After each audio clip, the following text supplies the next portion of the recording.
निवडणुकीच्या पार्श्वभूमीवरती आपल्याला काही एक असे काही निर्णय घेण्याची परिस्थिती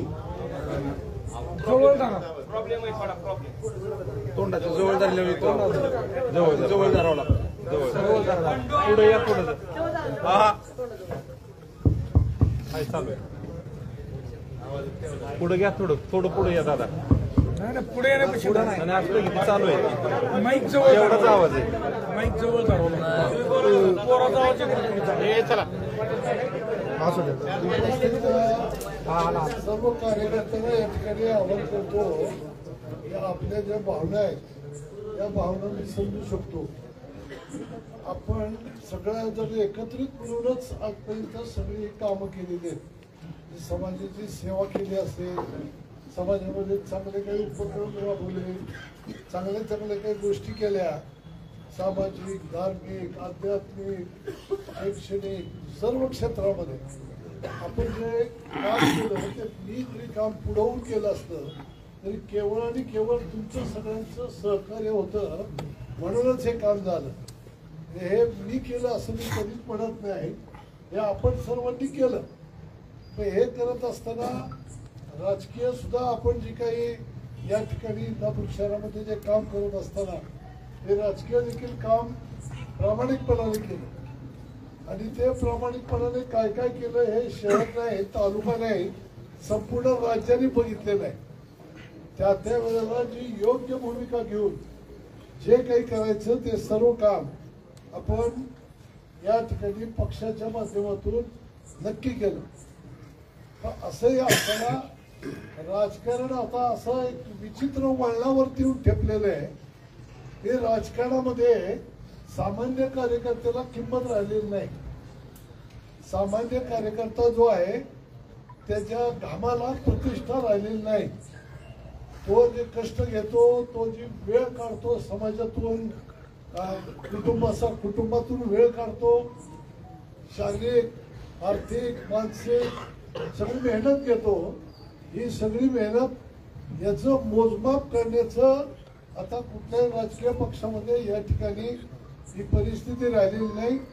त्यामुळं अशा पद्धतीचे कटू निर्णय हे समाजामध्ये झालेले आपल्याला पाहायला मिळतात. वास्तविक आपण जर पाहिलं तर तुम्ही सगळं साक्षीदार आहात त्या गोष्टीचे. या तालुक्यामध्ये मी राजकीय विरोध करून सगळ्या लोकांना केला, काही तात्विक दृष्ट्या केला, काही तालुक्याच्या प्रश्नावरती होत असलेल्या अन्यायावरती, शेतकरी, कामगार, अमुक तमुक सगळ्या विषयावरती जन आंदोलन केली, संघर्ष केला.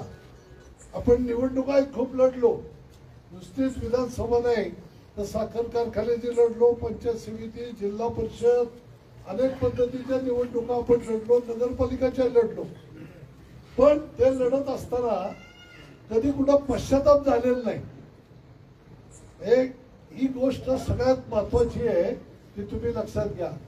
तुम्ही ज्या लोकांसाठी काम करता आणि मनापासून करता त्या कामामध्ये त्या ज्यांच्यासाठी आपण काम करायचं त्यांनी जर त्याचं काही मोजमाप केलं नाही आणि केवळ आतून डाव टाकण्याचं जो काम असतं तो आतून डाव टाकण्याचाच कार्यक्रम जर या मंडळींनी केला असेल तर आता नेमकं काय पाऊल उचलायचं हे तुम्हाला विचारण्यासाठी या ठिकाणी या कार्यकर्त्यांनी तुम्हाला बोलवलेलं आहे.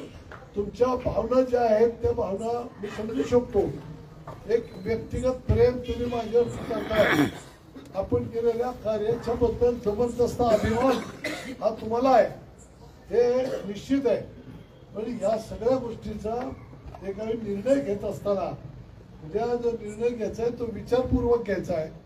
तो विचारपूर्वक निर्णय घेत असताना आपल्याला या ठिकाणी जे काही उद्याची निवडणूक लढवायची आहे ही निवडणूक कशा पद्धतीने लढवायची या विषयावरती मी आज काल 2 दिवस जरा पुण्यामध्ये थांबून या ठिकाणी अनेक लोकांशी चर्चा करून, प्रमुखांशी चर्चा करून, आपले नेते अजितदादा पवार साहेब असतील, रत्नामामा भरणे असतील यांच्याशी चर्चा करून खूप काही गोष्टी त्यामध्ये त्यांच्या समोर मांडल्या. त्यांनी पण ऐकून घेतल्या परंतु अजूनही त्याच्यावरती त्यांनी निर्णय काही आपल्याला दिलेला नाही.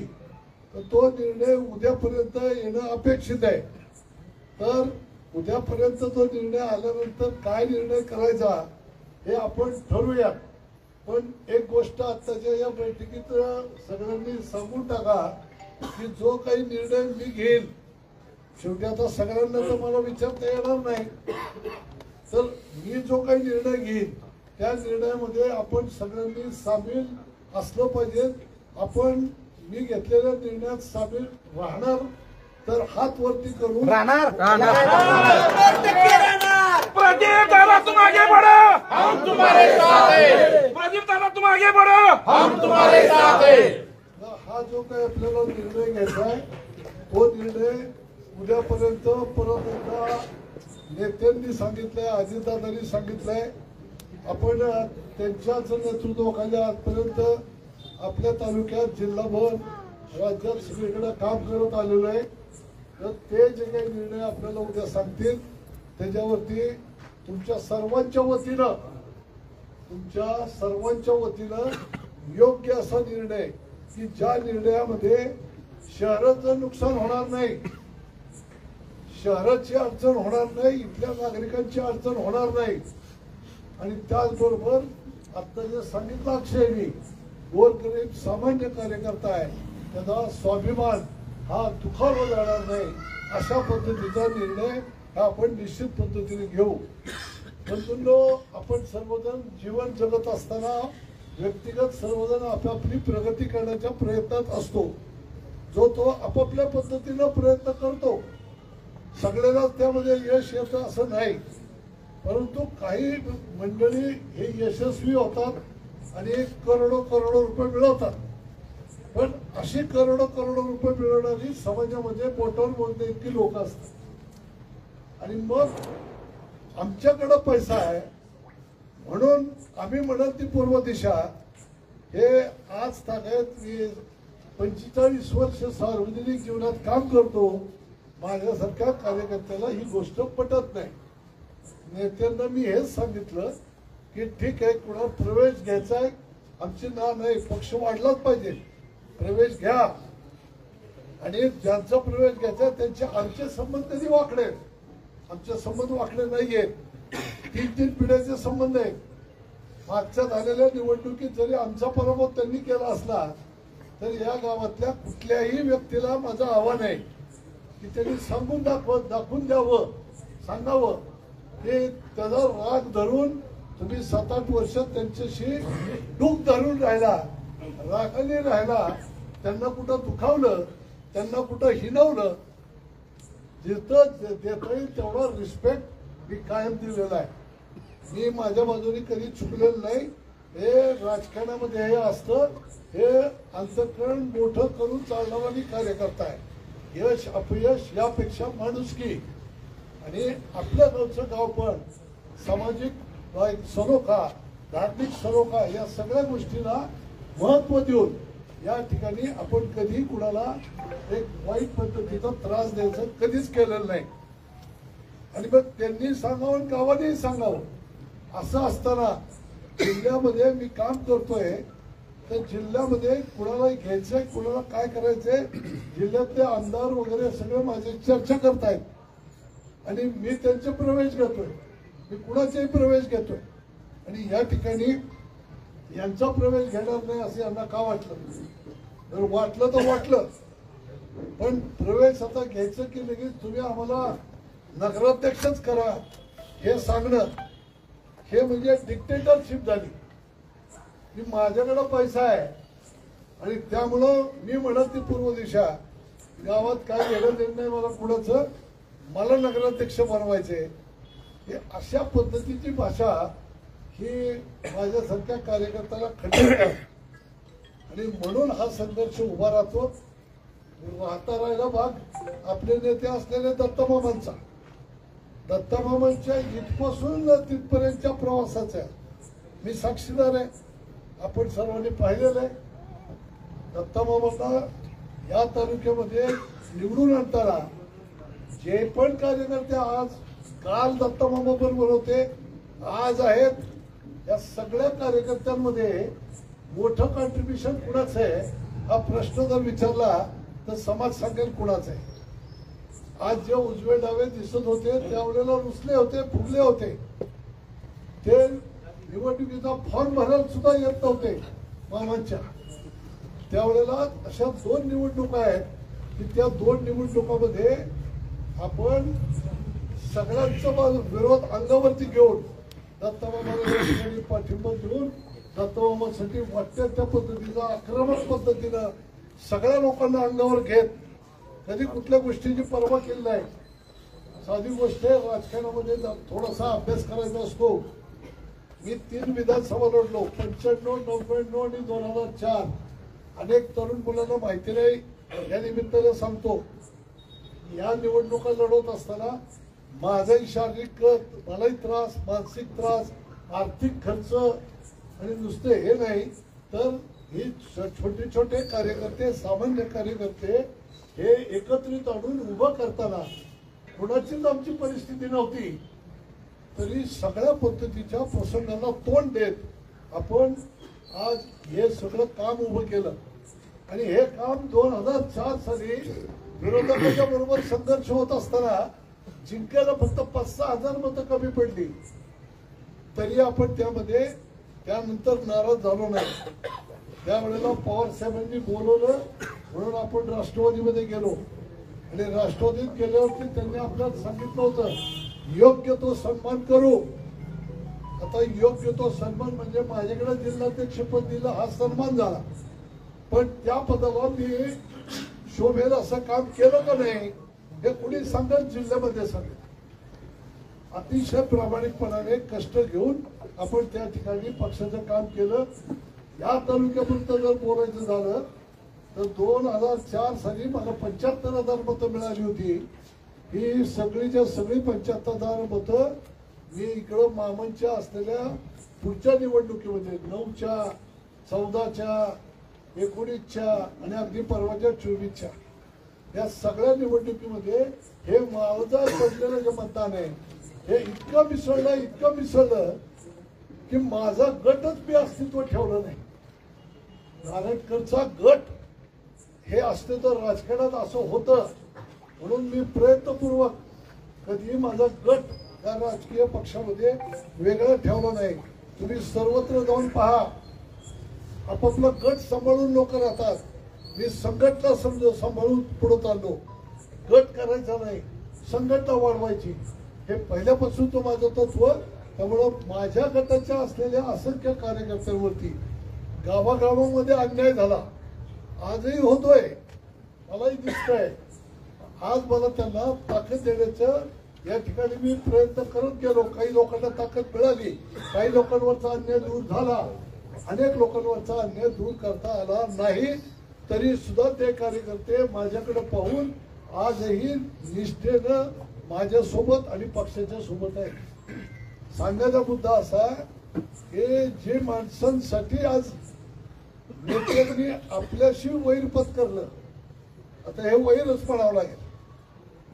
ज्या माणसांसाठी आपल्या नेत्यांनी हे वैर जे आहे ते आपल्याशी पत्करलं त्या लोकांनी कधी मामासाठी काम केलं होतं हे इथल्या सगळ्या लोकांनी पाहिलेलं आहे. आत्ताच्या परवाच्या विधानसभेमध्ये फक्त आम्ही तुमचं काम केलं म्हटले, पण मला तर कुठं रस्त्यावरती येऊन सभा घेऊन घराघरात फिरून काम केलेलं मला दिसलं नाही. याच वेळेला फक्त माझी तब्येत बरी नव्हती म्हणून मला झंझावात करता आला नसेल, पण तरी देखील माझी तब्येत नंतर बरी करत मी शेवटच्या 8-10 दिवसात संपूर्ण तालुक्यामध्ये कसं कसं फिरलो, काय काय पद्धतीने सभा घेतल्या, आपल्याही गावामध्ये सभा घेतल्या आणि त्यामध्ये मामांच्याकडं विजयश्री आपण खेचून आणले. माझ्या बुद्धीला हे पटेना.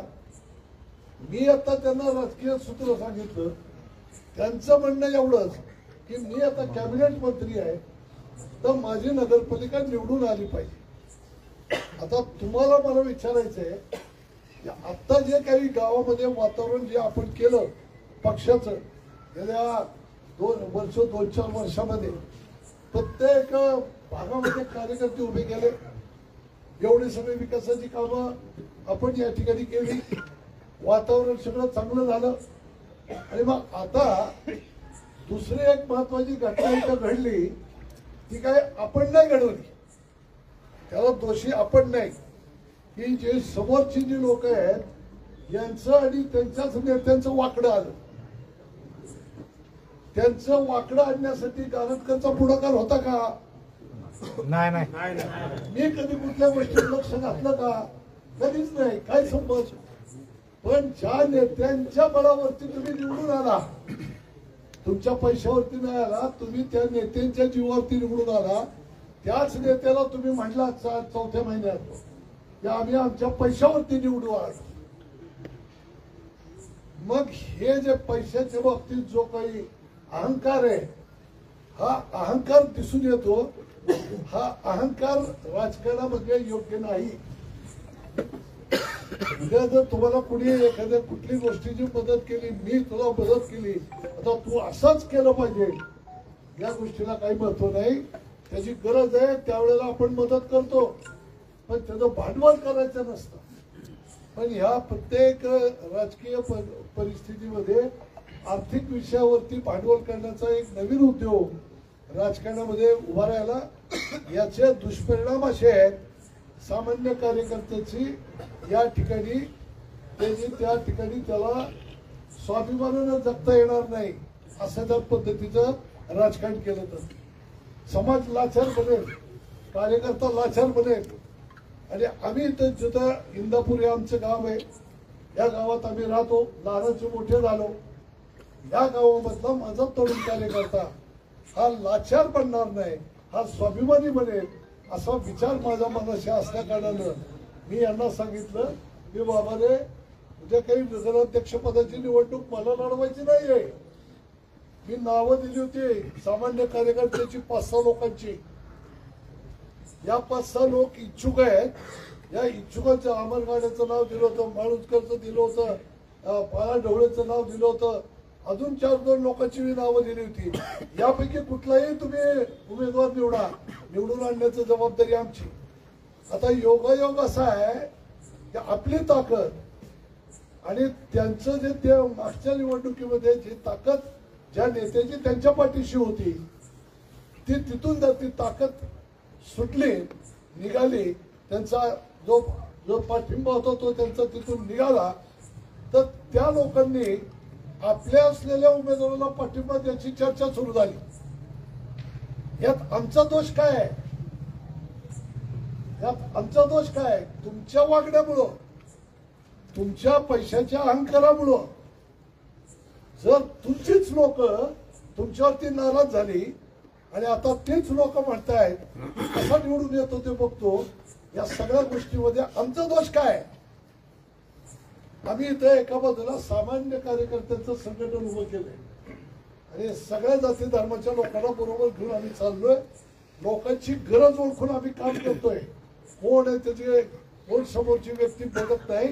या बाजूने आमचं संघटन आम्ही मजबूत केलं आणि संघटन मजबूत करून या ठिकाणी उद्याच्या निवडणुकीत सामान्य कार्यकर्ते हे निवडणुकीत उभे राहतील, निवडून जातील आणि नगरपालिकेच्या माध्यमातून शहराची सेवा करतील. हा आमचा हेतू. हा हेतू वाईट आहे का? हा हेतू चुकीचा आहे का? हा गारटकरलाच अध्यक्ष व्हायचंय तर तुम्हाला ते समजू शकतो मी की असं वाटतं, स्वाभाविक आहे की मला अध्यक्ष व्हायचं असताना तुम्ही या ठिकाणी मला विरोध करताय. मला मुळीच अध्यक्ष व्हायचं नाही आणि अजूनही सांगतो, माझ्या मनामध्ये मला अध्यक्ष व्हायचा आजही विचार नाही. आजही यातला सामान्य कार्यकर्ता आपण पुढे काढू, त्यालाच या ठिकाणी निवडून देऊ. मी निवडून येणे यात काय विशेष आहे? सामान्य कार्यकर्ता उभं करून ही जरी धनशक्ती असली तर ही सगळ्या श्रमिकांची असलेली जनशक्ती जी आहे, ही जनशक्ती जर एकवटली तर भारतात काय चाललंय, महाराष्ट्रात काय चाललंय, समाजात काय चाललंय, घेणं नाही देणं नाही. या इंदापूर शहराचा नागरिक स्वाभिमानी आहे.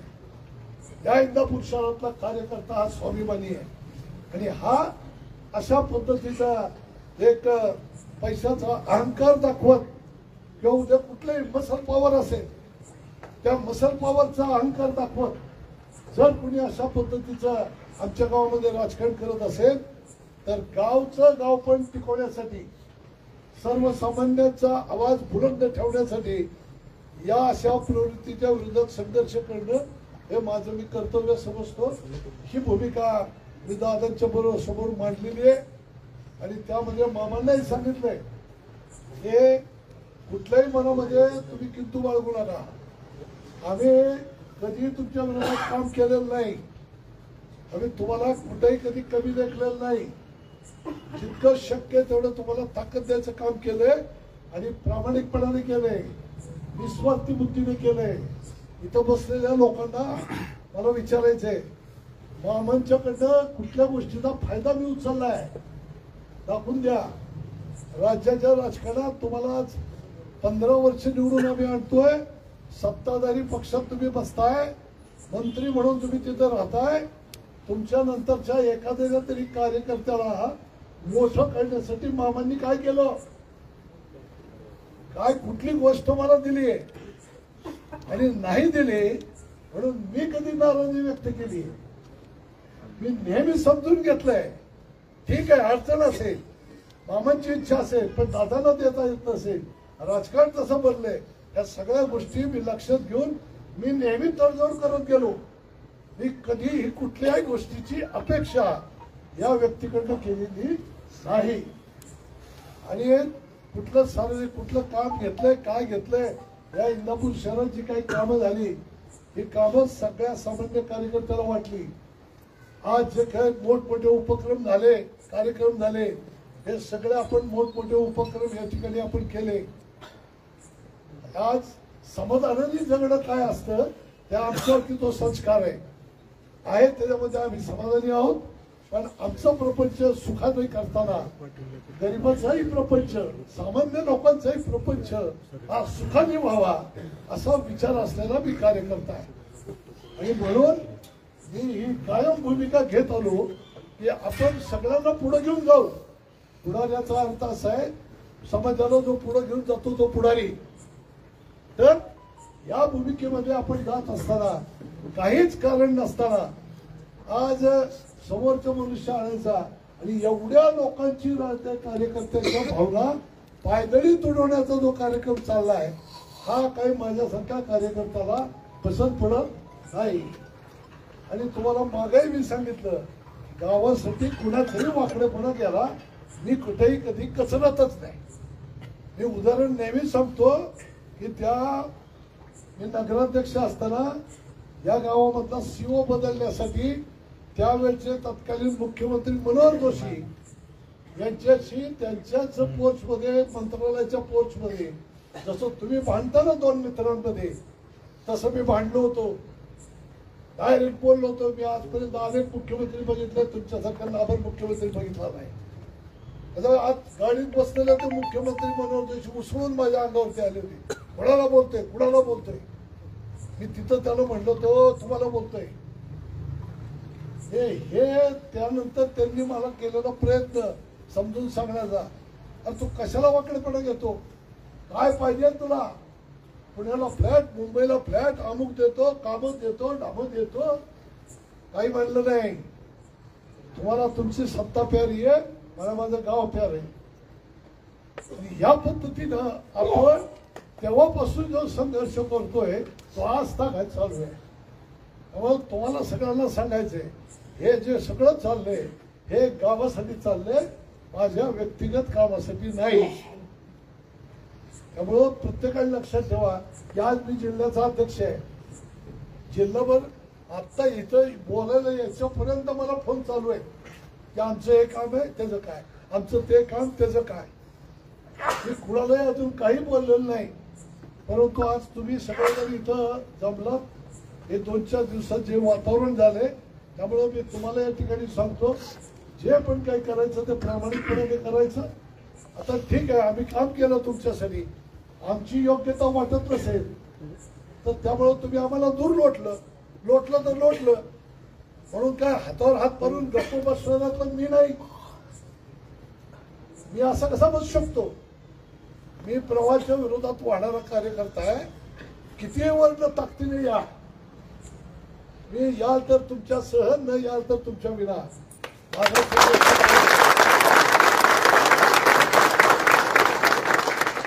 हा संघर्ष उद्याच्या नगरपालिका पुरता फक्त शिल्लक राहणार नाही, येणाऱ्या पुढच्या सगळ्या गोष्टींमध्ये हा संघर्ष कायम राहील. आणि मग गारटकरला माहितीये माणसं कशी उठवायची ती.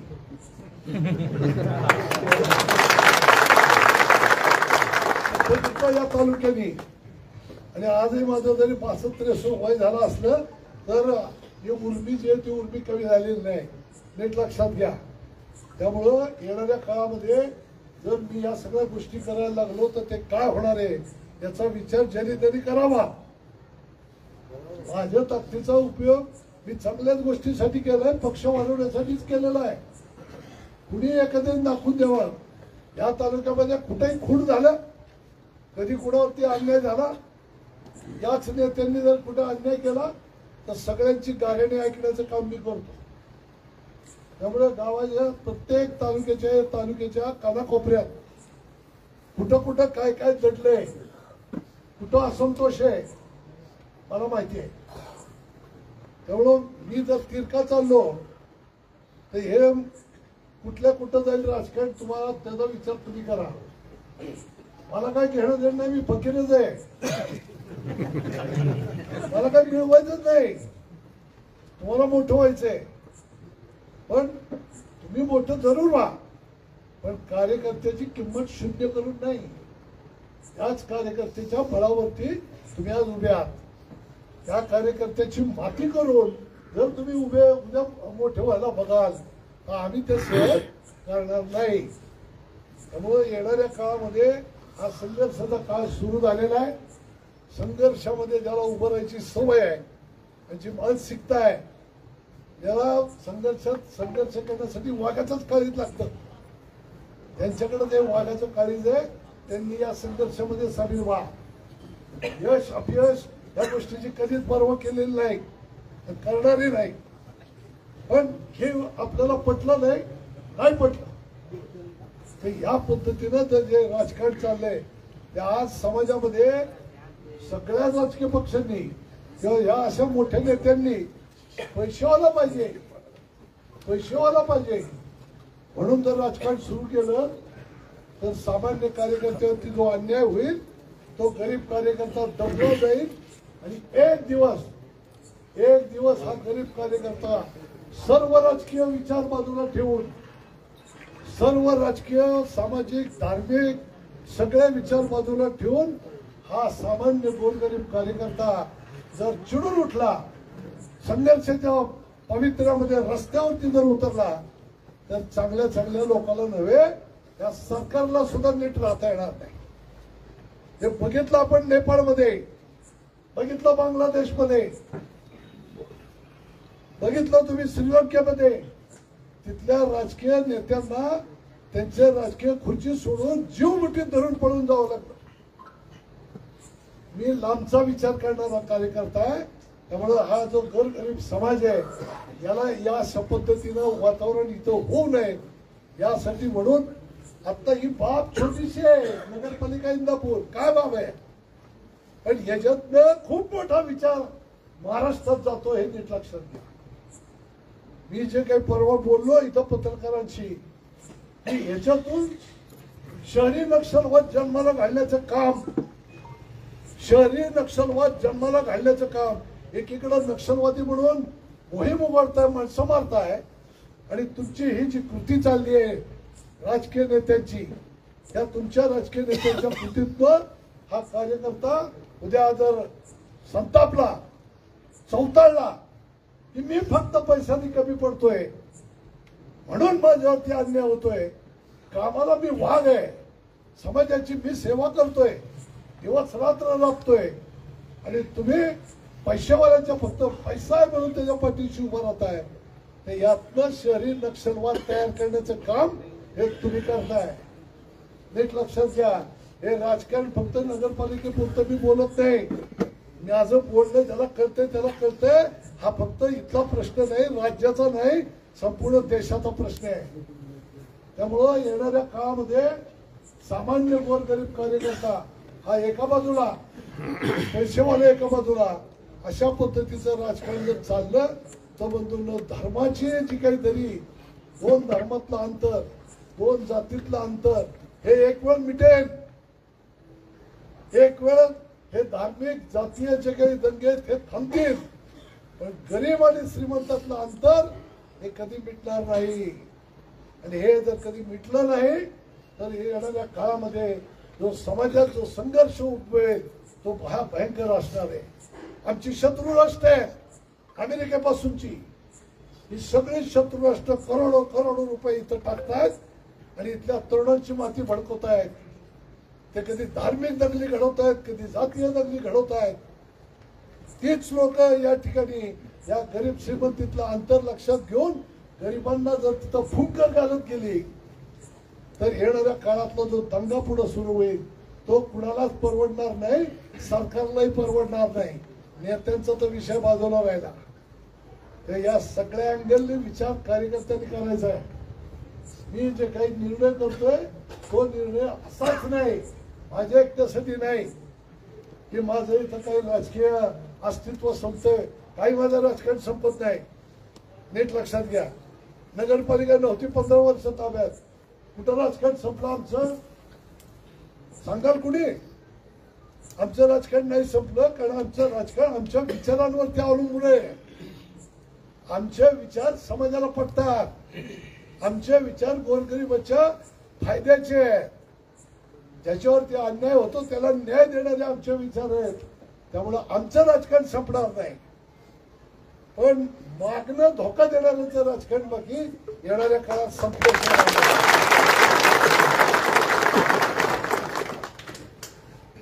त्यामुळे जो काही योग्य निर्णय घ्यायचा आहे त्यांचं जर मला बोलवणं आलं, फोन आला, त्यांनी जर काही मी काही प्रस्ताव त्यांच्यापाशी दिले ते प्रस्ताव मी तर सांगणार नाही, पण त्या प्रस्तावाबद्दल जर त्यांनी काही निर्णय केला तर ठीक, योग्य पद्धतीनं पुढे जाऊ. यामध्ये 4 गोष्टी मागे सरणं, पुढे जाणं, या सगळ्या तडजोडी मला चांगल्या माहिती आहेत. कारण जीवनामध्ये तडजोडी महत्वाची आहे, मलाही कळतंय. पण ही तडजोड करत असताना आपल्याला स्वाभिमान आपला दुखवता कामा नये याची काळजी आपण घेतली पाहिजे. आपल्याला कोणी कार्यकर्ता उभा करू ना नगराध्यक्ष पदाला आणि अख्खी टीम त्याच्या पाठीशी उभी राहिली तर एक मनुष्य पैसा टाकून लोकांना खरेदी करून नगराध्यक्ष होण्यापेक्षा सगळ्या कार्यकर्त्यांनी आपली शक्ती खर्च करून त्याला नगराध्यक्ष केलं, हे चांगलं का ते चांगलं हे तुम्ही ठरवा. यामध्ये मी म्हणतो त्यामध्ये स्वाभिमान राहील. इकडच्या बाजूला समाज लाचार बनेल. लाचार बनून जीवन जगायचं का स्वाभिमानाने जीवन जगायचं हे तुमचं तुम्ही ठरवा. पण आम्ही इथं राजकारणात काम करतोय, समाजकारणात काम करतोय. जिथेही कुठं असू, जितकी पण आमची काही ताकद असेल या सगळ्या ताकदीचा उपयोग करून मी या ठिकाणी चांगलंच करण्याचा प्रयत्न करणार. आणि यासाठी जेवढं काही लोकांना सहकार्य मागणार, उद्या जर वेळ झाली, पक्षाने आपलं नाहीच ऐकलं, पक्षाने जर आपलं नाहीच ऐकलं तर पक्षाला त्या ठिकाणी आपण सांगणार की नगराध्यक्ष पदाचा उमेदवार हा आम्ही पक्षाच्या चिन्हाच्या विरोधात उभा करतोय, लढवतोय. आणि तो जर लढवायचा असेल तर मला त्या ठिकाणी जिल्हाध्यक्ष पदाचा त्या दिवशी मी राजीनामा देणार.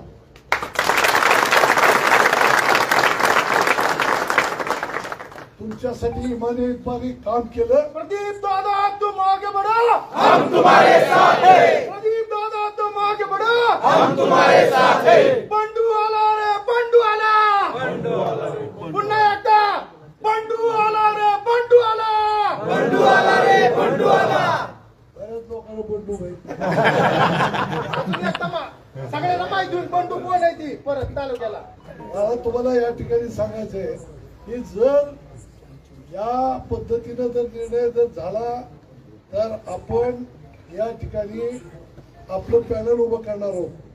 हे पॅनल उभं करताना आपण या ठिकाणी सगळ्यांचं सहकार्य मागणार आहोत. या गावामध्ये जे पण काही छोट्या छोट्या संघटना आहेत, मोठ्या संघटना आहेत, मोठे पक्ष आहेत, छोटे पक्ष आहेत, सगळे आपल्या संपर्कात आहे, सगळ्यांना आपण बरोबर घेऊन चालतो, प्रत्येकाला आपण मान देतो, रिस्पेक्ट करतो.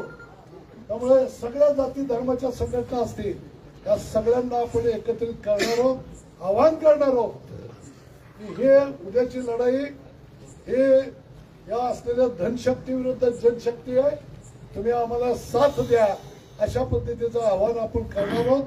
या आव्हानाला कसा कसा प्रतिसाद मिळतो, मिळाला तर मिळाला, पण तुम्ही सर्वजण त्यामध्ये तयार असाल तर याल तर तुमच्यासह, न याल तर तुमच्या विना, या सूत्रानुसार आपण लढाई ही लढायची. अशाच पद्धतीचा आपला निर्णय आपण घ्यायचा. जर समजा पक्षाने ऐकलं तर मग कुठं तडजोडीला तयार व्हायचं असेल तर ती पण आपली तयारी आहे. पण ती तडजोड करताना ज्या काही गोष्टी मी सांगितल्या ती स्वाभिमानानंच ती तडजोड होईल. आम्ही कुठल्याही गोष्टी तशा ऐकणार नाही. त्यामुळं एक गोष्ट आपण लक्षात ठेवा की उद्याच्या येणाऱ्या या नगरपालिकेच्या निवडणुकीमध्ये जे पण कोणी इच्छुक नगरसेवक आहेत त्यांना मला सांगायचंय, हे तुम्ही तिथं लढाई करून चला, तुमचं तिथं किंमत वाढते. तुम्ही असेच जर नुसतं पैसेवाल्यांच्या जोरावरती आणि असे कुठेतरी आशीर्वादावरती जायला लागला तर तुमची तिथं किंमत राहत नाही. त्यामुळं आपण सगळ्यांनी एकजूट दाखवा, एकत्र राहा. नाही तर मग लोकांची चर्चा, यांनी बोलून घेतलं, त्यांनी बोलून घेतलं, असंच झालं, तसंच पडले, आणि मग त्याला काहीतरी गाजर दाखवलं, ते गाजर दाखवलं तर मग त्याला लखलाप. आम्ही या ठिकाणी सगळ्याला बरोबर घेऊन जाऊन चांगल्या पद्धतीचे नगरपालिका निवडणूक लढवून सत्ता मिळवून, सत्ता ही नगरपालिकेची राजकीय अड्डा नाही, ते सेवेचं साधन आहे. आणि उत्तम पद्धतीची सेवा या इंदापूर शहरात जितकी आम्ही करू शकतो तितकी दुसरं कोणी करू शकत नाही. त्यामुळे मला आपल्या सर्व लोकांना सांगायचंय की उद्याचा हा जो निर्णय आहे, हा उद्याचा निर्णय या इंदापूर शहराच्या राजकारणाला कलाटणी देणार आणि या तालुक्याच्या राजकीय असलेल्या गोष्टीला वळण देणारा असणार आहे.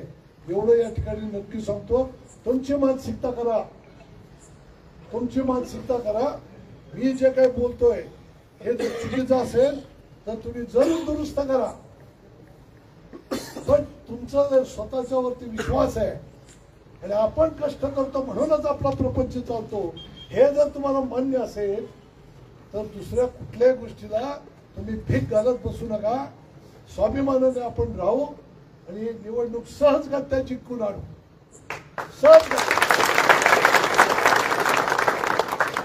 किती पैसेवाल्याने काही करू दे, निवडणूक ही आपलीच आहे. सगळं गणित मांडलेलं आहे, सगळा अभ्यास केलेला आहे. फक्त आता इथे एवढंच एक सांगेन, वेळ वाया घालवायचा नाही. आत्ताही रात्रभर बसायचं. ज्यांनी मतदार यादी ज्याला उभारायचंय त्यांनी ती मतदार यादी चाळायची आहे.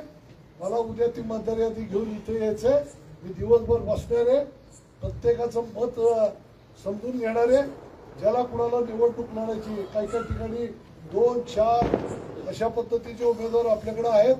कुणी पुढं सरकायचं, कुणी लढायचं, या सगळ्या विषयावरती उद्या चर्चा होईल. एक एक प्रभाग आपण निवडून घेऊ आणि त्या पद्धतीनं एक 15-20 मिनिटं एक 10 वाजल्यापासून आपण इथं 1, 2, 3 पासून 10 प्रभागापर्यंत सगळ्याची चर्चा करू. दुपारी 2-3 वाजेपर्यंत ती चर्चा चालू राहील आणि त्यामध्ये आपण उद्या या ठिकाणी पॅनल हे पक्क करू आणि हे पॅनल पक्क करून उद्या जर हे पॅनलचे फॉर्म भरायचे तर ते फॉर्म कशा पद्धतीने भरायचे, काय त्याची व्यवस्था इथं लावलेली आहे. त्या व्यवस्थेप्रमाणे फॉर्म भरायचे आणि फॉर्म भरून आपला फॉर्म करेक्ट आहे की नाही, योग्य आहे की नाही हे चेक केले जातील आणि ते फॉर्म 1-2 दिवसामध्ये आपण जसं नियोजन करू त्या पद्धतीनं या तिथं अर्ज आपण भरले पाहिजेत. हे उद्यापासून काम करायचं. ज्यांची कागदपत्र अपुरी आहेत त्यांनी माझी गाठ घ्यायला या. ज्यांची कागदपत्र अपुरी आहेत त्यांनी माझी गाठ घ्यायला या. त्या पद्धतीनं त्याचे कुठली अडचण असेल तर ती अडचण सोडवू आणि त्या पद्धतीनं आपले फॉर्म आपण व्यवस्थितपणे सबमिट करू आणि नंतरच्या 2 दिवसामध्ये जे पण काही राजकारण, हे बघा आपण सरळ जाणारी माणसं आहोत. आपलं काही राजकारण धंदा नाही, पण राजकारण करणारी माणसं हे अत्यंत फसव्या पद्धतीनं कसंही आपल्याला बरोबर घुलवणार. 17 तारखेपर्यंत आज बसू, उद्या बसू, आज बसू, उद्या बसू, हे सगळं करत राहा. आम्हालाही कळतंय का आम्ही काय 45 वर्ष काम करतो म्हणजे आम्हाला काय खुले नाहीये. पण आम्ही का थांबतोय, आम्ही का पेशन्स राखतोय, आम्ही का निर्णय घेत नाही, तर त्याचं काम कारण असं आहे की आजपर्यंतचे आपले संबंध आहेत आणि आजपर्यंत एकत्र आपण काम केलेलं आहे. आम्ही तुमचा रिस्पेक्ट करतो. आम्हाला काही कळतच नाही असं जर तुमचं म्हणणं असेल तर ते मूर्खपणाचं आहे. सगळं आम्हालाही कळतं. आमच्या अवतीभोवतीला कोण माणसं सोडतायत, काय बोलतायत, कसं बोलतायत, हे सगळं आम्हालाही कळतं. या सगळ्याचा जो काही हिशोब आहे तो नंतरच्या काळात दिला जाईल. त्यामुळं कुणी आता माझ्या अवतीभोवतीला खोटं नाटं सांगायचा प्रयत्न करून येऊ नका. हे आतापर्यंत ऐकून का घेतलं त्याचं कारण मी सांगितलं. हे ऐकून का घेतलं, हे पेशन्स का ठेवले, मला सगळं माहिती आहे काय चाललंय. कारण माझं सुद्धा ते गुप्तहेर खातं तेवढं चांगलं तयार आहे, मलाही चांगलं माहिती आहे. त्यामुळं तुम्ही स्वतःला लय काही फार भारीतले असं काही समजू नका. मी माझे पेशन्स ठेवले त्याचं कारण सांगितलं, बरोबर. त्यामुळं जे पण काही करायचं ते एक दिलाने एक विचाराने करूयात. या ठिकाणी सर्वसामान्यांचा आवाज हा बुलंद करूयात. सगळ्या जाती धर्माला या ठिकाणी बरोबर घेऊन जाऊयात आणि या ठिकाणी जो काही आपल्याला निर्णय घ्यायचा आहे तो सार्वत्रिक आहे. तो सगळ्याला बरोबर घेऊन आपल्याला करायचा आहे. ही गोष्ट आपण लक्षात घ्या. अन्यायाविरोधात संघर्ष हे तर माझं ब्रीद वाक्य आहे आणि हेच मी उभ्या आयुष्यामध्ये काम केलं. कुणावरती कसले अन्याय असले तर कधीच डगमगलो नाही. तर हा अन्याय आपल्यावरती होऊ द्यायचा नाही.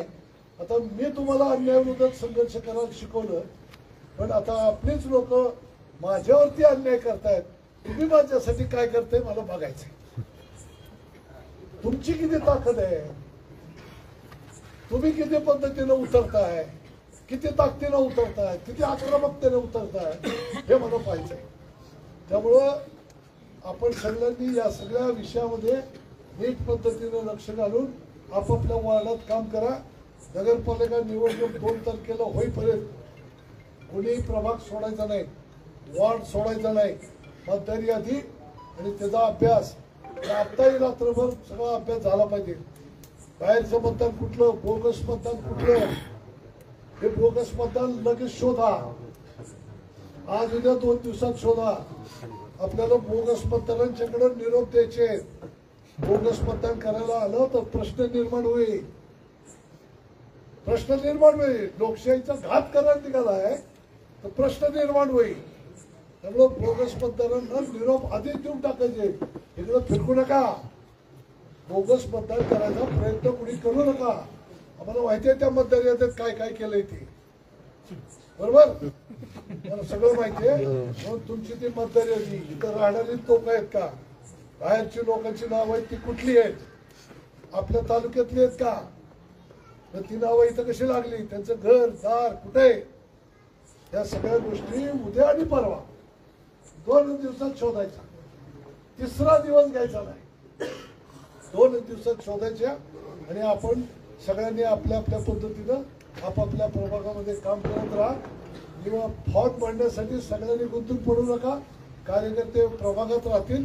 इथं उमेदवार त्याच्याबरोबरचे 4-2 लोक त्याच्या अनुमोदक हे एवढेच लोक माझ्याकडे येतील. गर्दी करू नका. ती गर्दी आहे ती तुमच्या वार्डामध्ये राहू द्या, गर्दी तुमच्या प्रभागात राहू द्या. अशा पद्धतीनं सगळ्यांनी उद्यापासून काम करा. एवढंच या ठिकाणी आपल्याला आवर्जून सांगतो.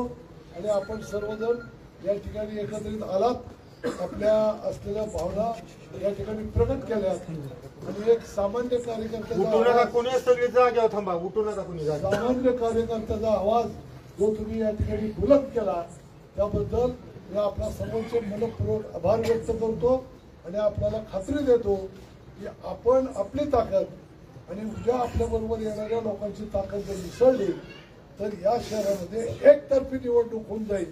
एवढी तुम्हाला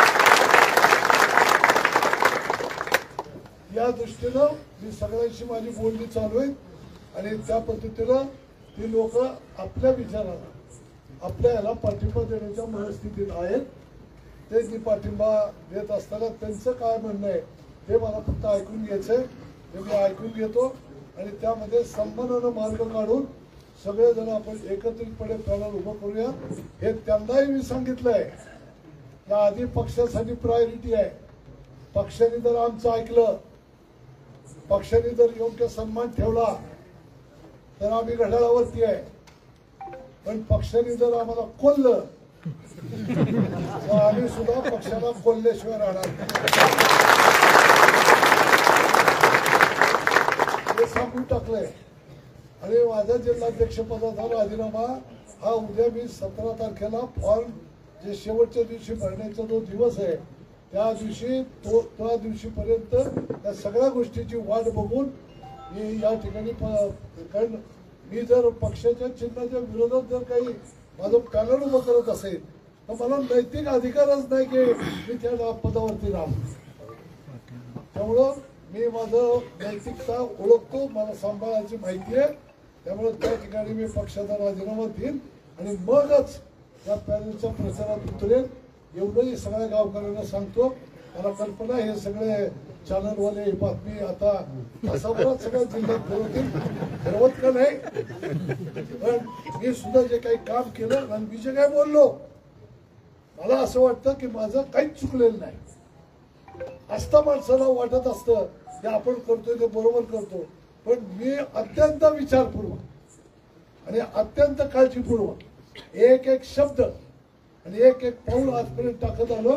तुम्ही आजपर्यंत टीव्हीवरती बघता, चॅनलवरती बघता, मी कधी सापडलो का यांना? माझ्या बोलण्यात मी कधी सापडलो नाही. भले भले नेते सापडले, मी कधी सापडलो नाही. त्यामुळे संयमानं राहणं काय असतं मला माहिती आहे आणि प्रामाणिकपणाने काम करणं हे मला माहिती आहे. त्यामुळे हे सगळ्या गोष्टी सांभाळून आपल्याला पुढे वाटचाल करायची. माझं राजकारण संपत नाही, तुम्ही काळजी करू नका. बाजारामध्ये चांगली वस्तू असेल तर त्याला उचलतातच लोक, नीट लक्षात घ्या. त्यामुळं आमचं राजकारण कधी संपणार नाही. त्यामुळं आजपर्यंत आपण जे काम केलं ते संघटनेचं वेळ म्हणून केलं आणि संघटनात्मक बांधणीमध्ये कार्यामध्ये आपण विशेष लक्ष दिलं, विशेष रस ठेवला आणि पक्ष संघटना मजबूत करण्याचा प्रयत्न केला. त्यामध्ये मी कुठल्याही सत्तेतल्या नेत्याला, आपल्या नेत्याला मला हे दिलं तर मी हे करीन असं कधीही म्हणलेलं नाही. तेव्हा माझी जबाबदारी मी ओळखली आणि सांगो न सांगो आणि लोकांनाही जबाबदाऱ्या सांगत आजपर्यंत पक्षाचं काम केलं. त्यामुळं आजचं हे यश आहे. कोणी म्हणत असेल की हे गावातले विकास, अरे विकासाला पैसे तुमच्याकडनं आले, केव्हा आले? जेव्हा तुम्हाला आमदार आम्ही केलं, तुम्हाला आमदार आम्ही केलं आणि मग आमदाराचे तुम्ही मंत्री झाले, मग इथं पैसे आले. तुम्हाला आमदारच आम्ही केलं नसतं तर हे पैसे आले असते का?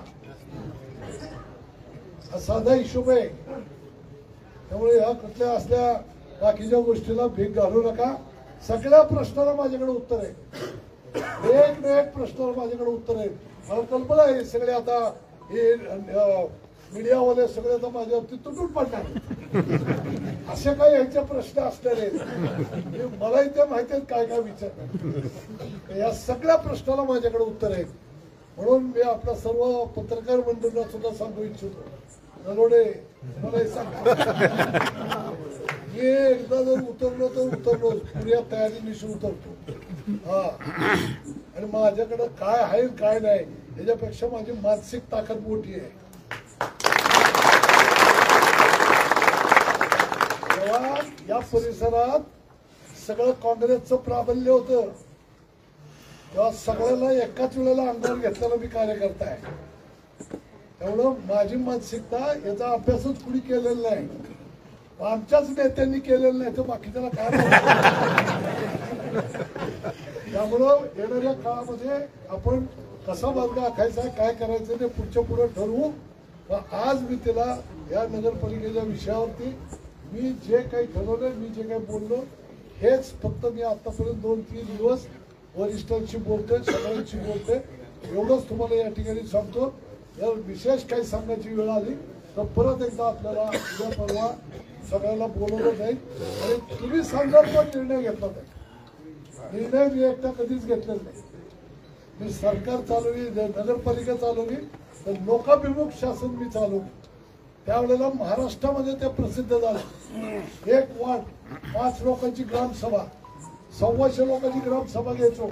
उद्या मिटिंग असताना आदल्या दिवशी मिटिंग व्हायची ग्रामसभेची. त्यामध्ये काय निर्णय करायचे त्या ग्रामसभेत ठरायचे आणि तेच निर्णय तिथं व्हायचे. त्यामुळे 1-5 अशा पद्धतीचे नगरसेवक उभे केले गेले होते आणि या सगळ्यांनी मिळून ती नगरपालिका एक आदर्श नगरपालिका आम्ही करून दाखवली होती. नीट लक्षात घ्या. त्यामुळं लोकाभिमुख प्रशासन काय असतं ते मी राबवलेला कार्यकर्ता आहे. नुसता बोलत नाही, करून दाखवले म्हणून बोलतो. हे करून दाखवले म्हणून सांगतो. अशा पद्धतीचे कार्य तुम्हाला आम्हाला करायचंय आणि आज आम्ही या साथीच्या वरती आलो. आज अशी तरुण मुलं आहेत, यांच्यावरती संस्कार काय घडवायचा हा मोठा प्रश्न आहे. यांच्यावरती चांगला संस्कार घडवावा लागेल. यांच्यावरती चांगला संस्कार घडवावा लागेल. समाजाच्या सेवेचा, अन्यायाविरुद्ध संघर्षाचा, इथं असलेल्या कुठल्याही गोष्टीला ताकद देण्याचा, चांगल्या गोष्टीला ताकद देण्याचा अशा पद्धतीचा संस्कार या पुढच्या पिढीवरती घडवून ही पुढची येणारी 15-20 वर्षानंतरची ही जी पिढी आहे ही पिढी घडवण्याचं काम मला येणाऱ्या काळामध्ये करायचंय. मला कुठेही राजकारणात मोठं व्हायचं नाही. म्हणून आपल्या सर्वांना या ठिकाणी सांगतो, विचाराशी बांधिलकी ठेवा. मी जो विचार मांडला त्या विचाराशी बांधिलकी ठेवा. माझ्याशी व्यक्तीशी बांधिलकी ठेवण्याची गरज नाही. व्यक्ती म्हणून ते प्रेम जरूर करा.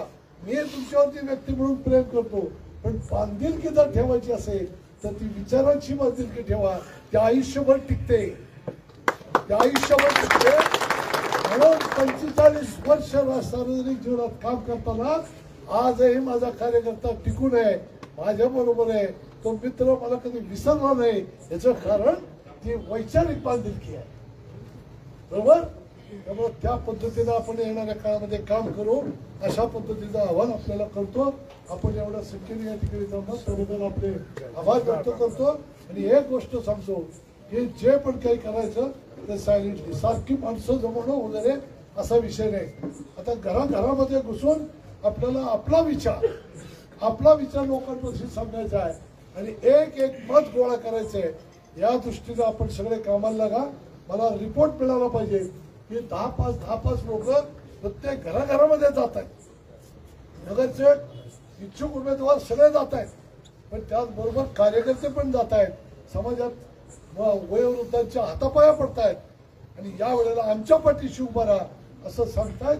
हे मला चित्र पाहायला मिळायला पाहिजे. अशा पद्धतीचं आवाहन करतो. आपली रजा घेतो. जय हिंद, जय महाराष्ट्र. फक्त 2 मिनिट आपण एक ठराव घेतोय आणि त्या ठरावाला सगळ्यांचं अनुमोदन घेतोय.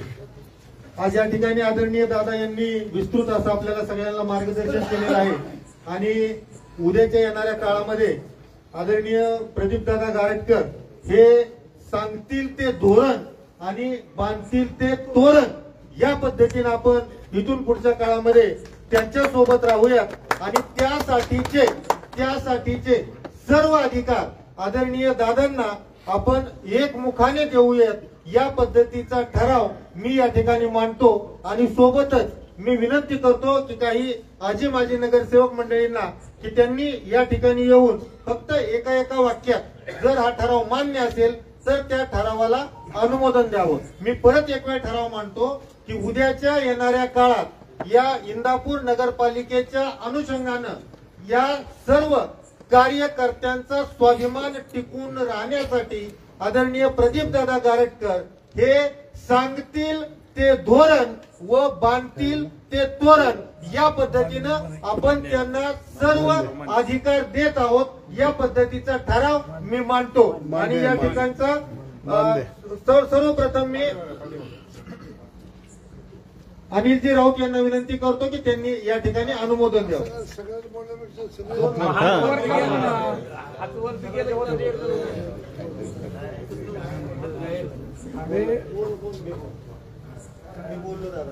फार नको बोलत. आपल्या सर्वांचे नेते यांनी जो आज निर्णय घेतलेला आहे आणि उद्या घेणाऱ्या निर्णयाला आपण सर्वजण त्यांच्या विचाराला सहमत असणार आहोत. आणि आताच गफूरभाई जे म्हणले की दादा बांधतील ते तोरण आणि दादा बांधतील ते तोरण तोरण दादा घेतील ते धोरण त्यांच्या बरोबरच आम्ही सर्व इंदापूरवासीय कायमस्वरूपी राहू, त्याच्या मागे बी राहिलो आणि पुढे सुद्धा राहणार आहोत एवढंच या ठिकाणी सांगतो. आणि आतापर्यंत दादा आपण ज्या माणसावरती इतके उपकार केले, गेले 20 वर्ष आपण सर्व तळागाळातल्या कार्यकर्त्यांना घेऊन त्या माणसाला एवढं मोठं केलं. त्याच माणसाने आपल्याला आज काय वागणूक दिलेली आहे त्याच्या पुढं त्या वागणुकीला आपण पूर्ण विराम देऊ आणि आपण जो निर्णय घेणार त्यांच्या आपल्या निर्णयाला आम्ही पूर्णपणे सहमत आहोत. कृपया विनंती आहे, फक्त मी नाव घेईल त्यांनी अनुमोदन द्या. सगळं बोलून झालंय. ननवरे अनुमोदन द्या. आदरणीय दादा, सर्व शहरातील तरुण बांधव, आदरणीय दादा जो निर्णय घेतील त्या निर्णयाच्या पाठीशी आपण सर्व तरुण बांधवांनी आणि नागरिकांनी राहायचंय. कुठल्याही पद्धतीचा निर्णय दादा घेणार आहेत आणि आदरणीय दादांच्या माध्यमातून या शहरात आपल्याला माहित असेल जी संस्कृती टिकवली ती आदरणीय दादांच्या माध्यमातून टिकलेली आहे. आणि इथून पुढच्या काळात देखील गेली अनेक वर्ष आम्ही दादांसोबत काम करतोय, परंतु सर्व जाती धर्माला घेऊन बरोबर या शहरात संस्कृती टिकवलेली आहे आणि चांगल्या विचाराच्या पाठीशी आपण सर्वांनी उभं राहायचंय. आदरणीय दादांचा ह्या शहराच्या दृष्टीने तळमळ धडपड असते, त्या दृष्टीने आपण सर्व तरुणांनी, माझ्या नागरिक बंधूंनी, आपल्या सर्वांसाठी दादांनी अनेक कामं ह्या शहरात केलेले आहेत. त्यासाठी या सर्व या गोष्टीचा विचार करून खऱ्या माणसाच्या पाठीशी आपण उभं राहावं आणि सर्व गोरगरिबांना न्याय देणारं सर्व दृष्टीने आपल्याला असणारं आपलं अस्तित्व आदरणीय दादांचं जर टिकवायचं असेल तर आपण सर्व तरुण बांधवांनी, नागरिकांनी, तमाम नागरिकांनी पाठीशी उभं राहावं. आणि आता असणारं आदरणीय दादा एक आता तरुणांमध्ये अतिशय चैतन्य निर्माण झालंय. सर्व कानाकोपऱ्यातला या ठिकाणी तरुण आलेला आहे आणि निश्चितपणे आपल्या इथून पुढच्या काळामध्ये आपल्या शहराला आधार देणारा आणि न्याय देणारं नेतृत्व म्हणजे आदरणीय दादा यांच्या पाठीशी आपण खंबीरपणे उभं राहावं. जो निर्णय घेतील तो आम्हाला सर्वांना मान्य असेल. आम्ही तळमळीने आणि आपण सर्वांनी काम करूया एवढंच मी आपल्याला आवाहन करतो आणि थांबतो. या ठिकाणी सगळ्यांना विनंती करतो की आपण सगळेजण फक्त एकमेकाने हात वर करून अनुमोदन देऊया आणि हा ठराव सर्वांमध्ये मान्य आहे, सर्वांमध्ये मंजूर झाला असं दादांना परत एकदा ग्वाही देऊया आणि सर्वजण या ठिकाणी आला.